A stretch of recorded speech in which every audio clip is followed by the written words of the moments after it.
So what I'm going to do is I'm going to talk, like I said, about the admissions process. And what I'm not going to do is I'm not going to talk about individual course approvals. I don't do course approvals. The queen of course approvals, everyone should know, is Deanna Lundmark, who works in the admissions office in the UC.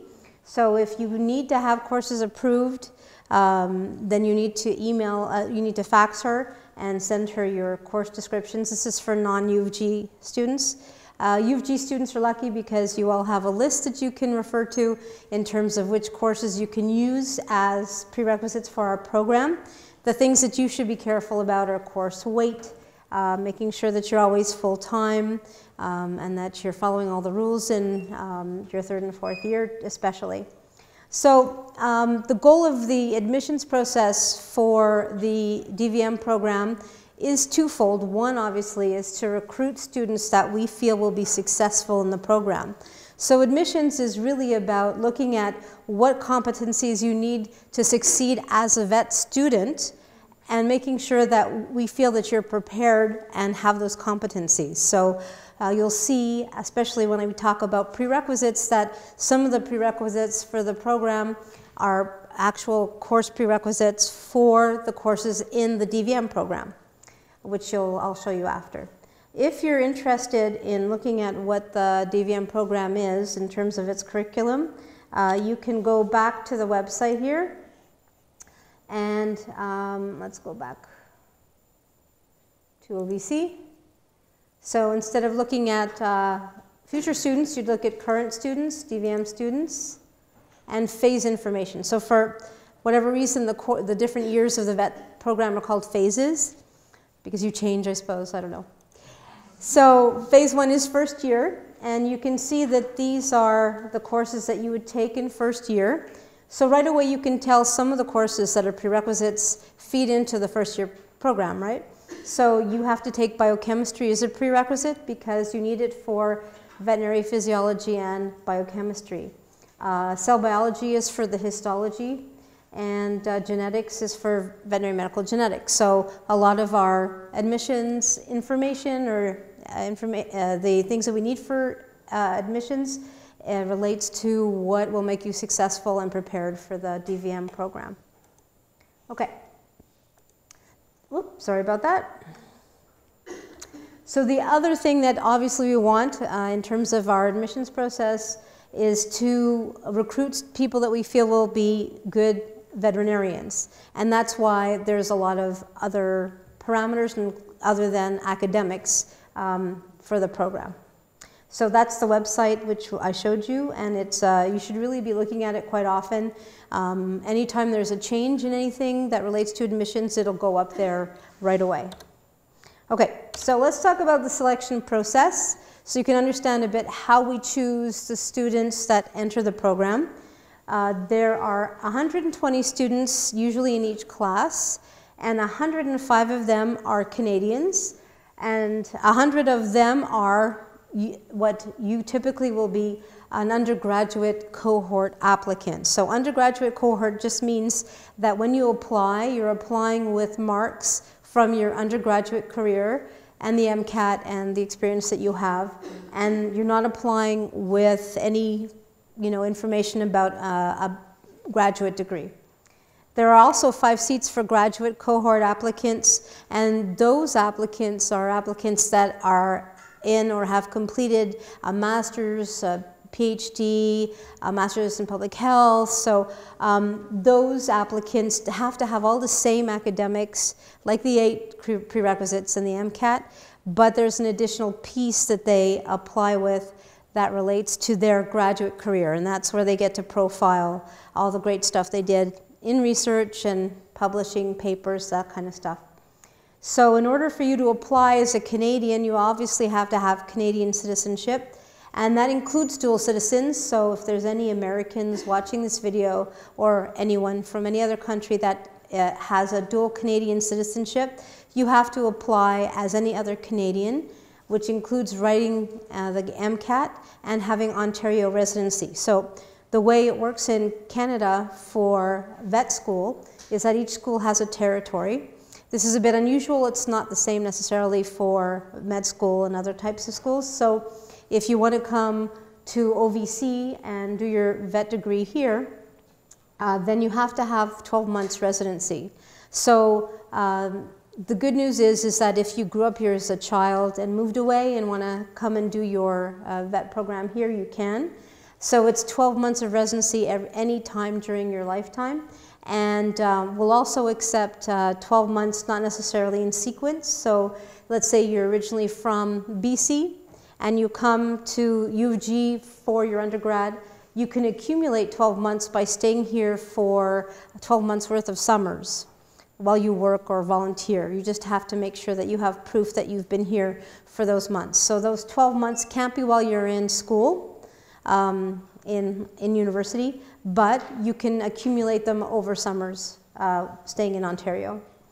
And then in addition to the 105 seats we have for Canadians, we also have 15 seats for international students, and those are basically non-Canadian students who can go to university in Canada and apply here as well. Doesn't matter where you do your undergrad, you can still apply here, just as long as you have all the requirements.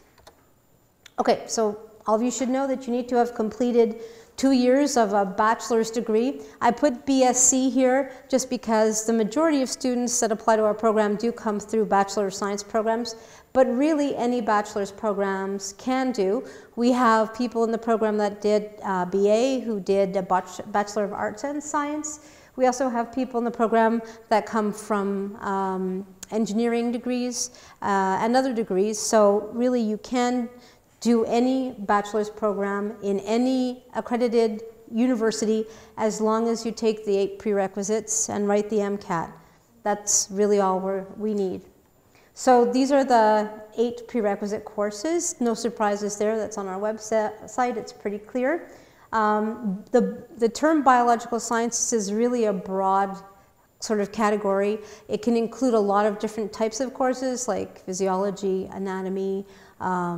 It's very big. So if you're curious about what courses fit into that category, you just have to look at our website. There's an approved course list, and it'll show you all the different categories that fit into that. Cell biology, genetics, biochemistry, statistics, and 2, humanities, social science, also a very big category. It can include sociology, languages, lots of different areas, okay?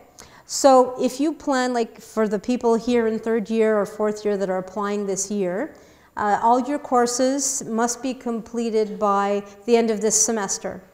So that's because we need to have all the rankings done by March, so we can interview you in May. And if you're taking a course in the winter semester, we won't have those marks, right? So that's why we need to have all of your courses done that you want to put forward in the winter semester, sorry, the fall semester of the year before you apply. Okay, so the way that we select the people that we're going to interview is we look at their academics. That's the first step. And what we do is we take the average of the 8 required courses. Now what happens when you apply is you get to choose which of your courses you're going to put forward as the 8 prerequisites. As long as they are suitable, as long as they fulfill the criteria for that prerequisite, you can use it. So what's your best chance? Use your highest mark, right? So if you have two, let's say, genetics that you took, one's a 90 and one's a 70, you're not going to use the 70, right? You're going to put forward the 90. So that's basically the best way to put your application forward. And one of the new rules is that you have to have a 75% minimum in the 8 prerequisites as an average. Same thing for the last 2 full-time semesters. So again, full-time for the purposes of the DVM program is 5 courses per semester. And that means that when you apply, if you've always taken 5 courses per semester and follow all the rules, then the last 2 full-time semesters will be your fall semester of this year and your winter semester of this year, right? So if you're applying for the for entry into, so it's 2014 now. If you're applying for fall 2015 entry, the last 2 full-time semesters are winter 2014 and fall 2014, unless you took a full-time semester in summer, which that'll count. So it will go back to the last 2 eligible full-time semesters. So if you took a part-time semester or you did 1 course over the summer, we won't use those. We'll go back and look at your history and take the last 2 eligible full-time semesters that are the most recent. Okay? So that you don't choose, you choose the prerequisites though. And again, that has to be 75% minimum. Then we take the 3 quantitative sections of the MCAT. I know it changed. So what we've done is we've decided to eliminate the verbal reasoning and just take the other quantitative sections. Don't ask me about the new MCAT. That's changing again because we don't know what we're going to do yet. We'll decide once that's done. Yeah? I just have a question about the full-time semester.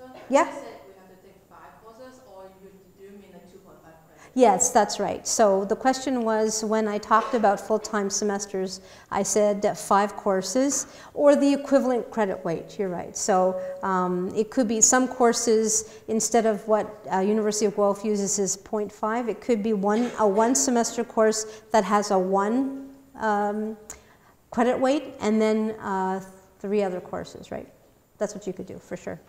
It's all about making sure that you're doing the most amount of work as possible. Yeah?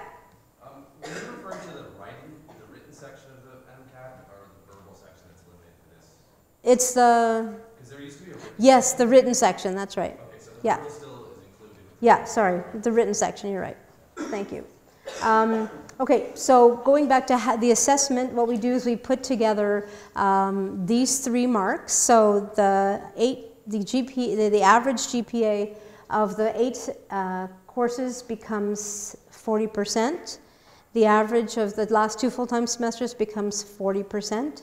And the MCAT becomes 20%. So that adds up to 100. And that's what we call your admissions average. And what we do is we put everyone together in a spreadsheet from top to bottom, and we look at the top 220. And the top 220 applications go to the admissions committee for assessment. And just I put that final line down there. After the interview is 35%. So this same mix of courses and semesters and MCAT becomes 65% of the final score that you'll have after the interview. So the message you should take home after this is the most important thing about your application is your marks. It's not the only important thing, but it's one of the most important things. So if you're looking at ways to strengthen your application, the first thing you should look at is your marks. So the higher you rank in the initial ranking before the interview, the higher your chances, not always, but of being accepted. So really, marks are a very important part of your application. So after we've ranked everybody, as I said, the top 220 or so files are sent to the admissions committee, which looks over the complete file other than the academics. So they look at all these different sections of your application. They look at what you've listed as your veterinary experience, your animal experience, extracurricular activities, your references, or referee assessments as we call it. And again, remember, you have to have 2 vets, 2 DVMs, and 1 other professional reference. And you also write an essay when you apply. So the committee looks that over and makes sure that everything is good. Sometimes we'll find a file with a negative reference, and we'll take it out. So your references are extremely important, and I'll talk about that later, but it's not, if someone has very high marks and has a negative reference, we may call the reference to make sure that they meant. Especially there's a part on the reference form you'll see that says, do you recommend this person as a future veterinarian? And if a current veterinarian says no, then that's taken very seriously by the admissions committee. So be very careful about asking for references. Make sure when you ask for a reference that the references are committed to giving you a very positive reference, and that that won't sabotage your chances of getting into the program. So after they've assessed all the files and they've approved the ones that are going to go forward for an interview, we do the interviews. Most of you know that our school uses the multiple mini-interview format, which is based on multiple mini-interviews that were first developed by McMaster. And what they are is it's 80 minutes long, and it's made up of stations, and on each station there's a different scenario. And there's no right or wrong answers during a multiple mini-interview. It's about, you know, kind of thinking on your feet, being able to express all the elements that are involved in the scenario, being able to express yourself well, and being able to bring forward really, you know, interesting ideas about what the scenario entails. So it's really about judging how well you think on the spot. That's what it is.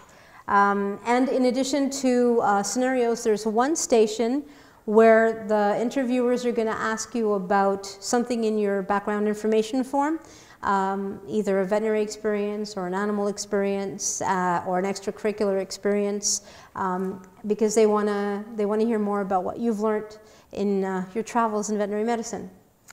So that's the MMI, and then we usually do them. I think that the dates in May have been set for next year. It's usually a week-long activity in McKinnon, and everybody comes in sometimes during that week, and there's 8 people that go through the circuit at a time. Everyone all nervous coming in and relieved when they're done, but once you're in it, you hit your flow, and I think most people find it not a really negative experience. It's a chance for you to shine and to talk about, you know, what you think about things. So some people might be interested to know that we switched from doing, you know, the usual 2 faculty members grilling you for half an hour to the current 80-minute being grilled by 16 people, because it has been proven to be much more objective in the way that it judges applicants. Instead of the opinion of 2 people being completely the whole interview, instead you have 16 people that are assessing you. So the impact of one person's opinion of you, or having kind of a station where you didn't do as well as others, the impact is much less. Which is something that we were trying to accomplish. And now there's a lot of evidence from McMaster that high performance or good performance in a multiple mini-interview actually indicates a good performance as a medical professional. So there's a lot of good statistical data about the fact that there is a relationship between the two. Okay, so here's a summary of what I just talked about. So all the applicants apply, and the academic average is calculated with the, you know, that 40-40-20 mix that I talked about. And then you're ranked, and the admissions committee reviews all the files, and then the top 200 are invited for an interview after that process. Then after the interviews are 35%, and the numbers that we had before from the marks and the semesters in the MCAT are 65%. We put that together and rank everybody again, and the top 100 usually are invited to join the program. Any questions on that?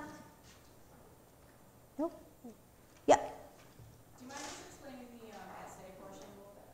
The essay, well, I think the essay question has been the same since the beginning of time. It's, can you please explain why you want to be a veterinarian, basically. And it's really a chance for you to talk about your motivations and also what you understand about the veterinary profession. So I think it's just another way for us to see how well you express yourself in writing, and also to see how much you've really done in terms of learning about the profession. Because, I mean, one of the reasons we ask everybody to get experience is not just because it's good for us, it's good for you. A lot of people, especially, when you're 6 years old, everyone's like, oh, I want to be a vet, I want to help heal animals. I like animals, I want to work with them, which is fantastic. But the reality is that veterinarians are not all sitting in their office kissing puppies and kittens, right? And you all should know that by now. So we want you to be sure that this is the profession that's for you. And the only way that you'll know that is by working with veterinarians in different settings and really appreciating what they do day to day. Because it's not for everybody. I mean, sometimes it's a very challenging profession, and most of the time it's not only about the animals, it's about the people that come with the animals. So you have to be able to deal very well with people, and that's why it's really important that you get a lot of that experience to see if this is really the career for you. And the other thing that we want you to learn is that there's a lot of variety out there. Even in the same type of animal, like small animal clinics, for example, one clinic is very different than another, and they practice medicine differently. So it's good to see a little bit about what's out there in the world, and if you don't try something, you won't know if you like it, and even maybe more important, you won't know if you don't like it. So that's why it's really important for us that you at least try a few places. I know that for most of you that live in big cities, it's going to be a challenge for you to get experience with food animals, but you can get experience with different types of small animal medicine. There's avian and exotics. There's emergency medicine. There's anyone here from Toronto? Yeah, so in Toronto there's a fantastic wildlife rehab. There's the shelters. Shelter medicine is a very interesting career path. There's the zoo. And so there's lots of different places where you can gain some veterinary experience. And the reality is once you get into the vet program, you're going to be touching animals right away. So you're going to be right in there with the cows and the horses. And if you've never touched a cow or a horse, it's going to be a little intimidating. That doesn't mean you won't be able to do it. It just might be a little bit of a learning process for you. And that's also good. It's good for you to have lots of experience so that you're really ready to dive in and do what needs to be done. Yeah. Okay, so the reality is that that's part of the reason why we want you to do all this experience, right? Because we want you to be sure. We don't have a lot of applicants to the program that veterinary medicine is their, one of many choices. For most people applying to veterinary medicine, this is their only choice. This is what they want to do. And they've come to that realization by being out there and doing it and really seeing what the profession's about. So if you're not sure this is really for you, go out and try it, and then you'll know. So we try as much as we can to make sure that once you get into the program, you can succeed. That's why we do all this work around admissions. So in terms of attrition, it's zero pretty much. So usually once you're here, you're going to graduate as a veterinarian. It has taken some people longer than 4 years. So if you fail a phase or a year, you have to repeat it, and that's happened a little bit, not very often, than I've heard of. Very few students do that. But there aren't any people that have actually left the program since I've been here. And I've been here 10 years now. So that tells you a bit about the admissions process, because if the students are succeeding, then the admission process works, right? Any other questions? Yeah. How do your references and your DIF and your animal experiences, all that, how does that weigh into the percentages of marks and stuff? Or is it just for vet files? It's the second. So it's not a percentage. So what happens is the foot in the door is the marks, right? So if you're in the top 220, we look over everything. We look over, very important are the references, and I'll talk about that. But if there's something not very good, like I wonder if I can give you an example. Okay, say for instance, you claimed that in your veterinary experience that you did 300 hours at a vet clinic, right? And then the vet at that clinic who wrote your reference letter wrote down that you did 30 hours, that's a problem. But it might be a typo, because that happened once. So what we do is we'll call up the vet and say, did you mean to write 30 or did this person do 300? And they'll go, oh, no, she did 300. Okay, so we'll check with the vet. And if the vet says it's 30, then we'll contact the student and say, we can't really read this. What number did you mean to put down, right? So we want to make sure that there's not someone claiming to do a lot more than they didn't do. So like a sub-theme of that is you should start logging your hours as soon as possible, even out of high school. For those of you watching the video, you should be writing down all the hours you do so that you have a real number, okay? So that's the way it is. So we look over everything. We look for cohesiveness. You know, if someone has done no veterinary experience, they won't get into the program. If someone has negative references, they may not get into the program. Like we'll verify, but if a veterinarian says they don't think you'll make a good vet and that you shouldn't be invited to enter the program, we take that very seriously. Okay? Yep. I don't know if you went over this yet, but do the two vets have to be from different practices? No, they don't. But they have to be veterinarians. It can be the same practice. But hopefully both of them know you well enough to be able to assess you really well, and that's another issue. Yeah? As far as extracurriculars go, do you want them to be non-animal based? That's the criteria. So there's 3 sections that you have to fill in. One is called veterinary experience. Do you know how it's veterinary experience? Because a veterinarian was there. That's veterinary experience. So you can be in a vet clinic, but if you never worked with the veterinarian, it's animal experience. Okay? If you work at the Humane Society, SPCA, and you clean cages and help them and volunteered, then that's animal experience. It's not veterinary experience. Extracurricular is neither of those two. So usually it's stuff like volunteering for, I don't know, the Race for a Cure, or doing fundraising, or being on student government's also good. And we have reasons for asking all these things. Remember I said that veterinary experience is much more about, or almost as much, about people than it is for animals.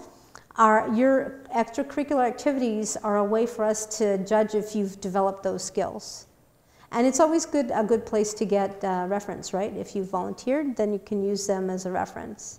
Yeah? I know there isn't a minimum, but do you have an estimate for the number of hours that successful applicants completed for a veterinary experience? Don't have that, but I mean, it's so variable, right? And sometimes it's not about the number of hours. Sometimes it's about the experience itself.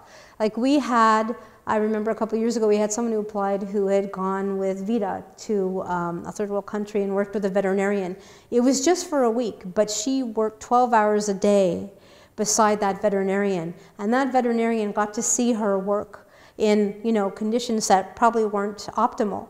And that reference meant a lot because it was very concentrated, right? So that's sometimes even better. It's not about hours only. It's about the quality of the experience and the number, like really what you learned and how much you got to appreciate what veterinarians do. I'm going to just finish, okay, and then we'll do more questions because I might be answering some of your questions in the rest of the talk. Okay, so let's just look at the last cycle. These are the values for the class that just started in September. We had 477 applicants for the program, and most of those applicants were the domestic undergraduate cohort, which is what you're all going to be part of. And no surprise, we had a lot more females applying than males. We had about the same number of University of Guelph applicants as non-University of Guelph. But that doesn't mean those were domestics. So most of the people that were not from the University of Guelph were international students, okay? So most of the people that were part of the undergrad pool were from the University of Guelph. And in fact, the current class, I think, is about 65% from the University of Guelph.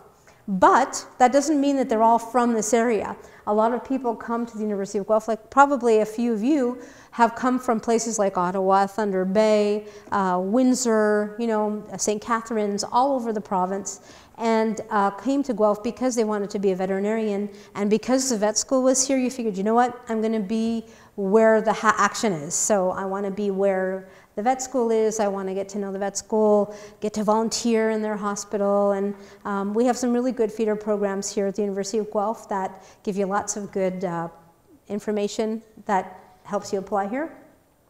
And you can be a member of the Future Vets Club, right? I'm not biased anyway, even though I'm the advisor. So.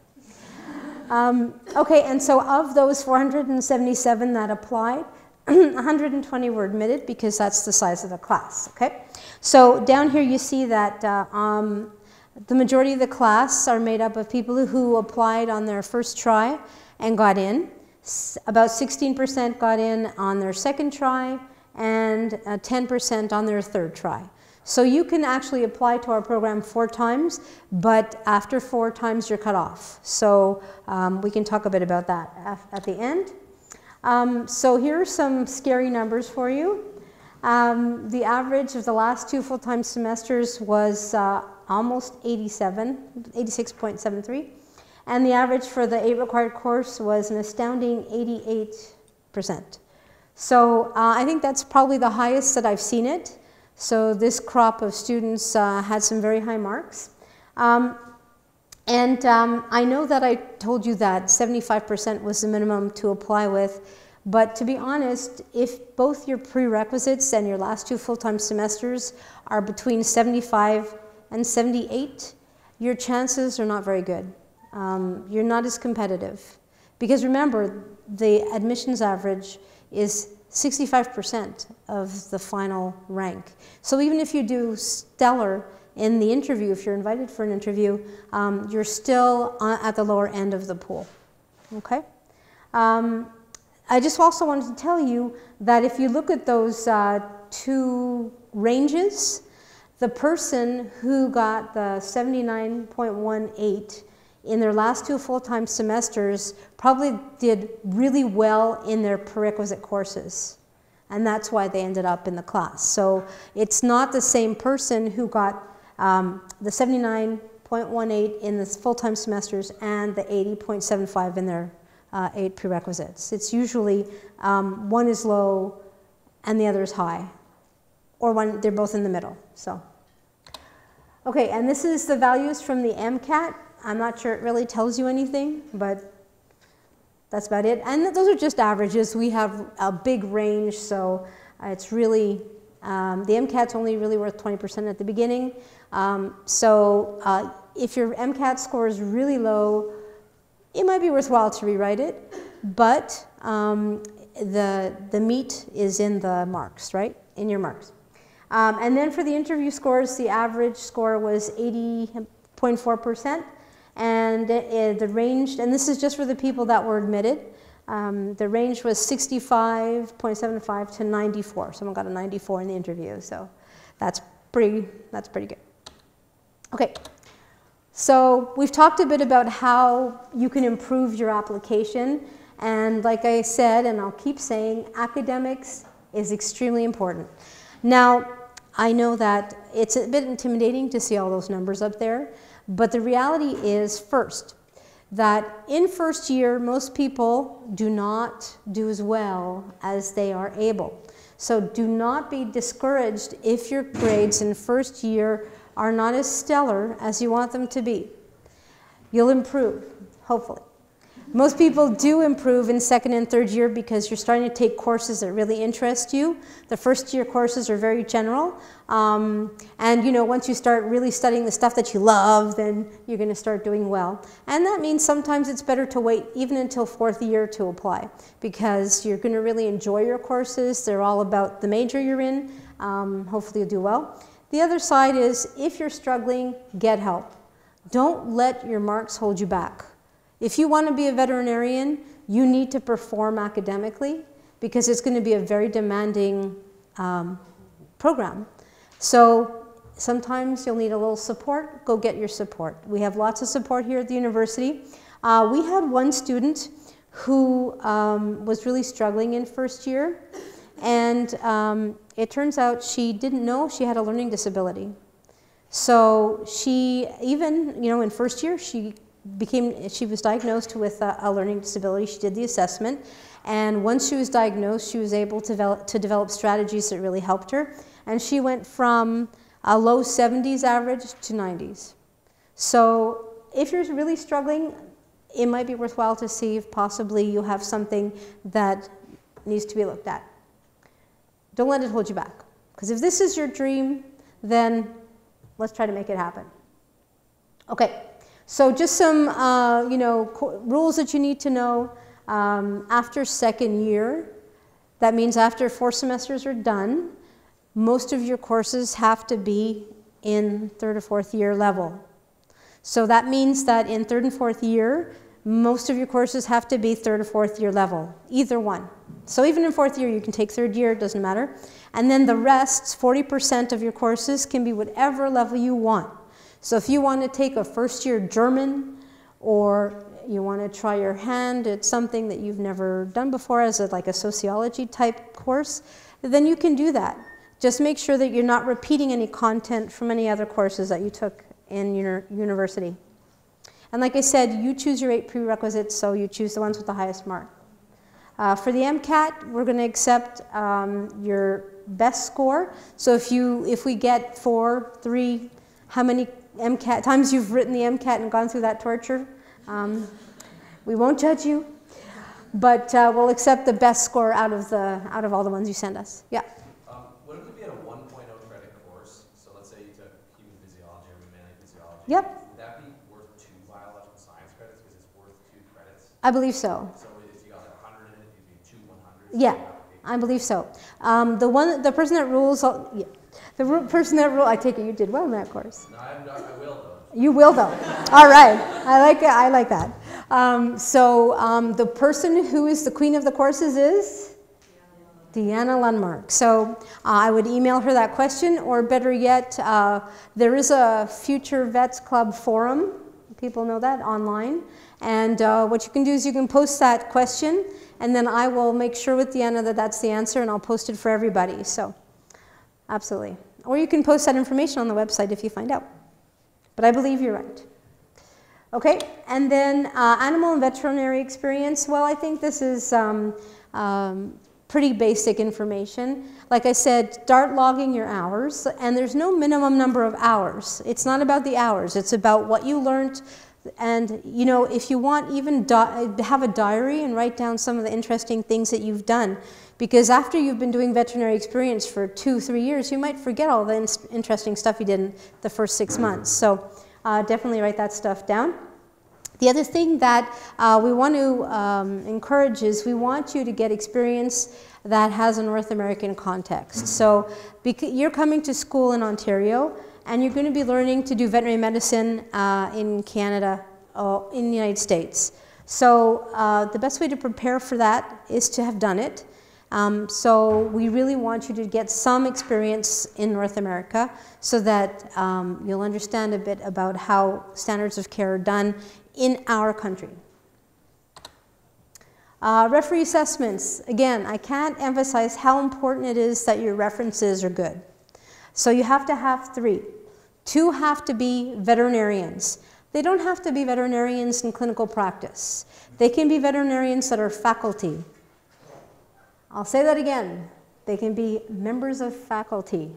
So for those of you who don't know, a lot of the faculty here at the University of Guelph are veterinarians, and they hire students to work with them over the summer. So if you get a summer job working with some of the faculty here at OVC, and they happen to be a veterinarian, they can be your reference for the vet application. Okay? And you can also, there are veterinarians that work in a lot of different areas. There are vets that work in industry, the pharmaceutical industries, the nutritional industries. There's also vets that work as any big university that has animal-based research. they will have a veterinarian that takes care of the lab animals. You can volunteer there over the summer, and that can also be another reference. The other reference, so that's the 2 vet. The other reference has to be a professional vet. So by professional, I mean someone who can assess your skills and has supervised you in some way. So very important, no family members. That should be obvious, right? No friends, no roommates, no family friends. This should be someone who has been like a boss or a supervisor or a volunteer coordinator that you worked for. It should not be someone who's friends with your mother and has seen you grown up and thinks you're awesome. And it happens. Yep. Are coaches okay? Like if you're on a team? Oh, yeah, absolutely. Absolutely. Okay, interview skills. So, like I said, we really want you to communicate well in your interview. So anything that can help you with that in that area is wonderful. You can take courses in public speaking. You can join Toastmasters, which will help you. The university offers lots of workshops in, interviewing and speaking. And of course, there are the mock MMIs. Has everyone heard of the mock MMIs? Yeah, see, okay. So, Future Vets Club, in affiliation with the DVM students, each February, March, will hold 2 weekend sessions where they do mock MMIs. They do not, however, use the same scenarios that we use in the MMI because those are top secret. So they will use MMIs, like if you go on Google and type in multiple mini interview questions, you'll find a lot of interesting things pop up. And those are the kinds of questions that they'll be asking you and kind of helping you learn how to judge. The veterinary scenarios that we use for our MMIs are not on the internet. So it'll give you a good chance to kind of see what kind of skills are involved and to get comfortable with the way the timing works. And they'll be able to share with you their experience of the MMI. So a very good activity if you really want to see what it's like. Okay, so this is the sad slide. This is the slide for people who don't get into OVC. And that happens because it's very competitive. But that doesn't mean if you don't get into our school that you shouldn't go to vet school. It means that you just aren't coming here. So if you really want to be a veterinarian, there are other options for you. There are schools, yeah, it's expensive. It's an expensive option, but it depends on what you want to do. So if you really want to be a veterinarian, there are schools in the US that accept Canadians. There are schools in the Caribbean. There are schools in the UK. There are schools in New Zealand and Australia that all accept Canadians. And I've heard anecdotally that Canadians do really well in those programs. So, and we have people who work in Ontario that have come from those schools. So the key is to make sure whatever school you choose, make sure they're AVMA accredited. And the way you would find that out is by going to the AVMA website. So AVMA stands for American Veterinary Medical Association. And they're the ones that accredit us and all the schools in North America and UK, Australia, New Zealand, and I think the Caribbean schools too. Most of them are accredited too. So the other thing that you might do, just to check them out, is to keep watching the Future Vets Club website. They have some of the other schools come in and talk a bit about their programs. And at the end of the day, you're going to be a veterinarian. A poor veterinarian, but... References, you said 2 vets and 1 other. I heard that it's kind of changed where you can use 3 vets. Like Yeah.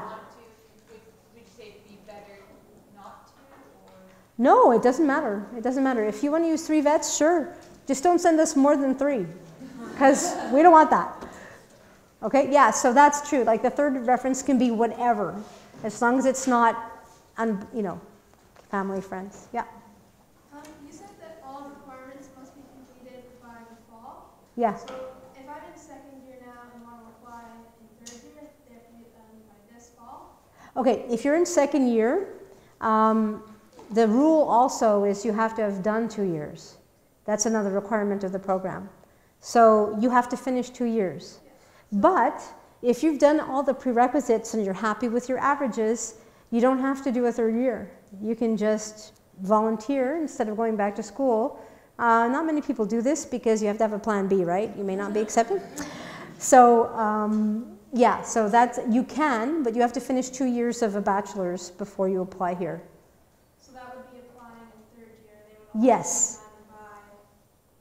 That's right, that's right. So, I mean, normally that's the way it is. The fastest way to apply is normally people they finish their 2 years, they apply it while they're in 3rd year, and then they interview after their 3rd year, and if they're accepted, they go straight into vet school. So you don't have to finish your 4-year degree.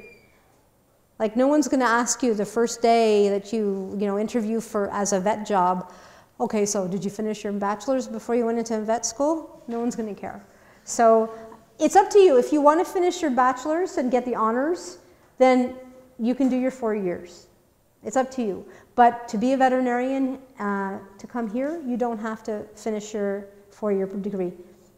You can apply to finish as a general, like a general BSc or bachelor's, after the 3rd year, and then you would convocate in, I guess, I'm trying to think, I think you convocate in the fall, because you're going to apply to graduate in the summer, once you know that you're going into vet school.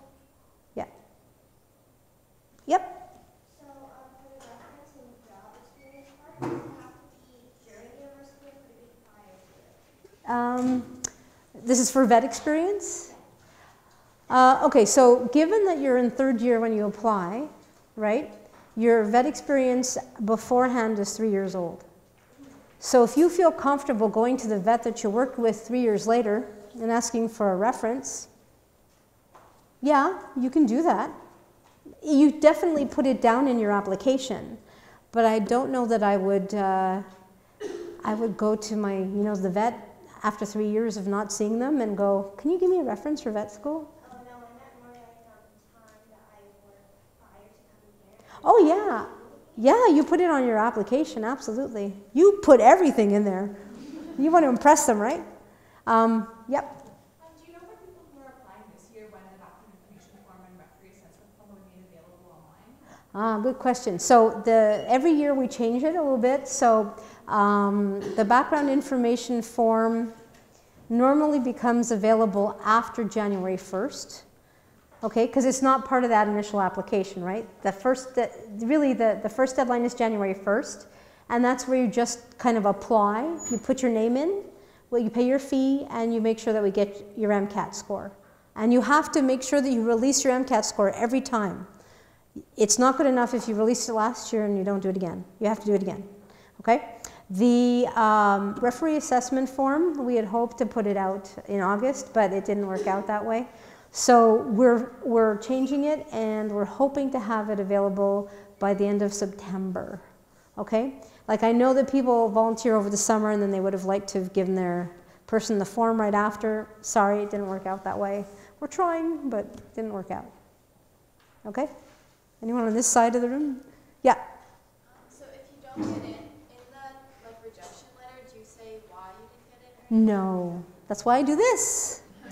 So, no. So what happens is if you don't get in, what will happen is you'll be sent, it'll be shown on WebAdvisor, and then you'll get an email, and you'll also be given your, the score from your interview, right? So if in that you see that your interview score was really low, then that might be why you didn't get in. But given what I told you about how we select our candidates, you can assume that 65% was your academics, right? And it's not it's not about you. Don't take things personally. That's not the way it is. The way it works is it's all about the numbers.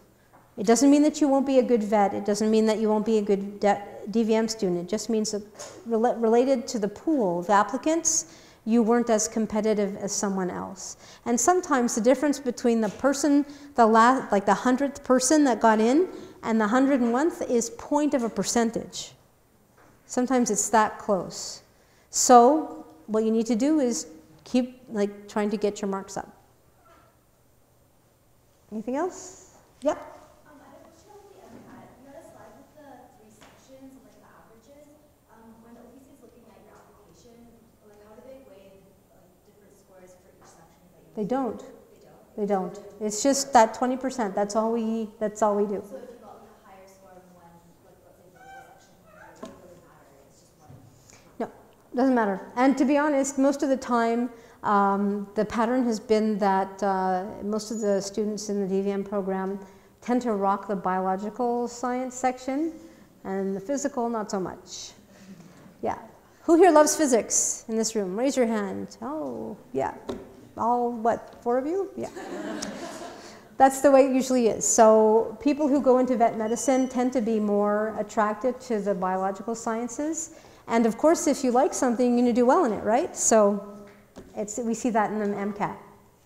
So just in regards to the number of hours, I know you said to keep track of them, but if it's obviously over a certain amount, like are there, like just keep track of them if they're under a certain number of hours, and after that you just say, 300 plus, or?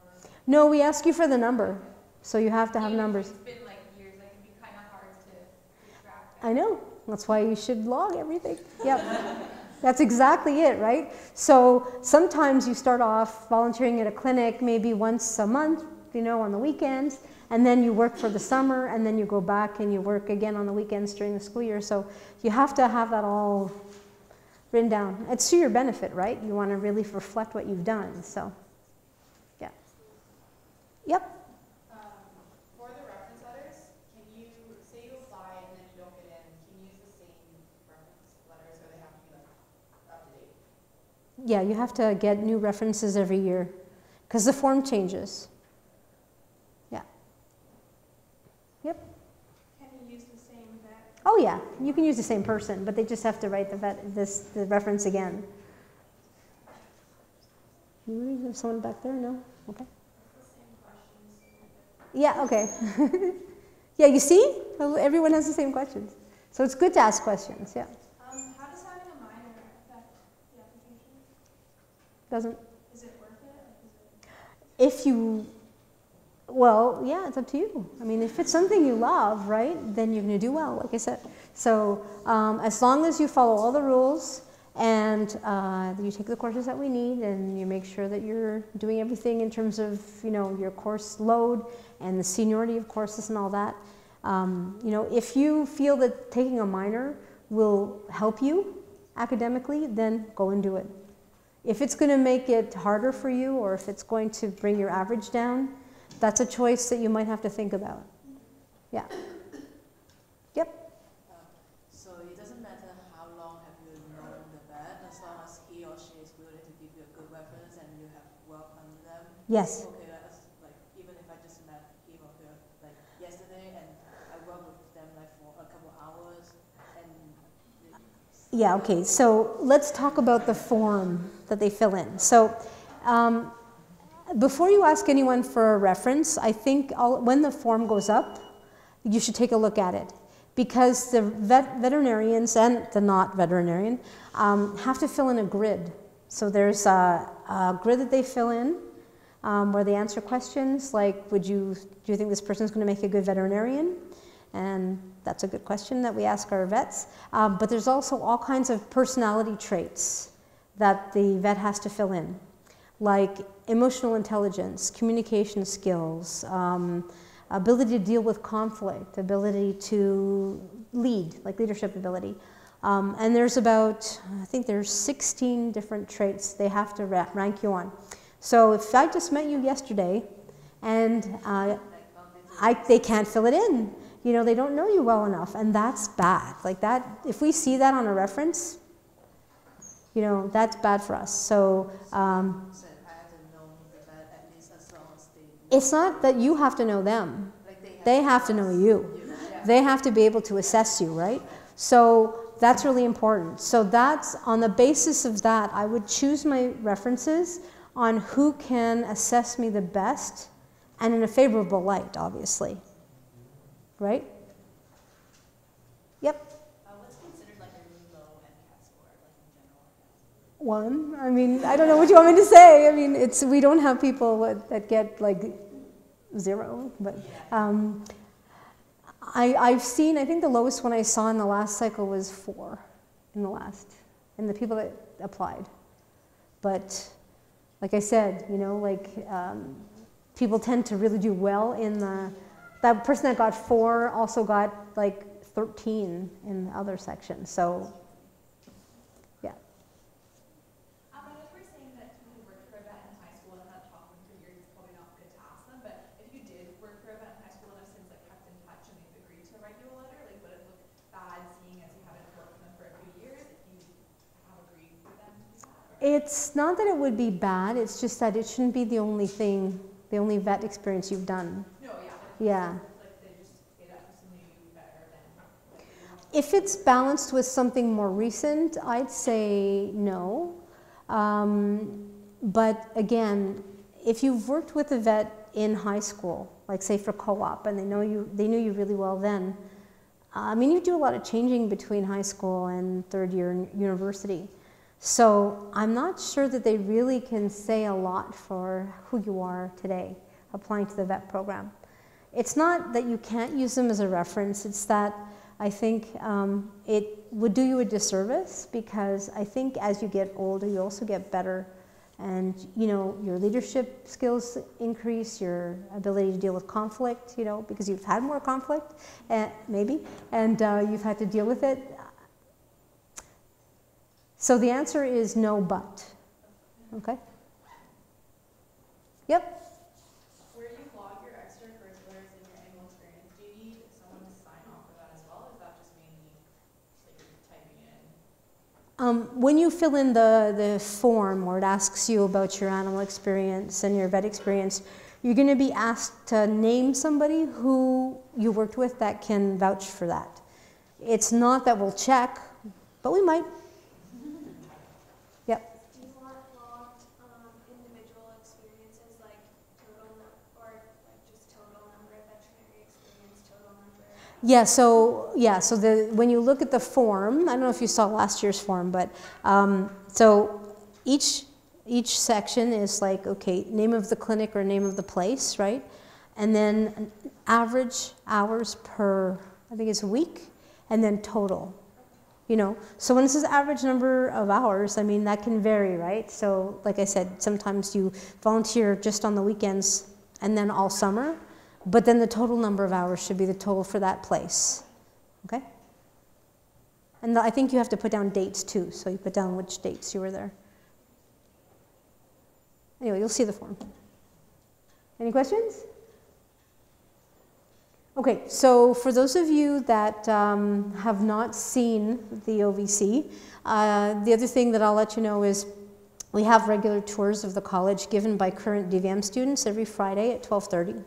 So if you're free, you have to reserve a spot because we like to keep the ratio of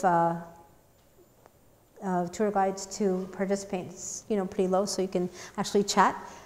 So just email me. My email is on the back of those, a lot of those cards that you have, or it's just my last name, lowinger@uoguelph.ca, right there on the slide. And so you can do that. I really suggest that you guys either join the Future Vets Club, come to their activities. Most of them are free. You don't have to be a member to come. Or at least look at their forum, because their online forum, a lot of these kinds of questions get asked. And then you can ask your own questions, and for those of you, if you're watching the video and you're in an Ontario university other than the University of Guelph, I've had some of our current DVM students that are from other universities write down what courses they used as their prerequisites, so that might be useful for some people. And yeah, my office is, if you go into the main doors of the vet school, which are those big old wooden doors that face Gordon Street, my office is the first one on the right. So you can find me pretty easily. Okay, great. Okay, nice to see you all here. Hopefully I'll see you somewhere else in like 3-4 years.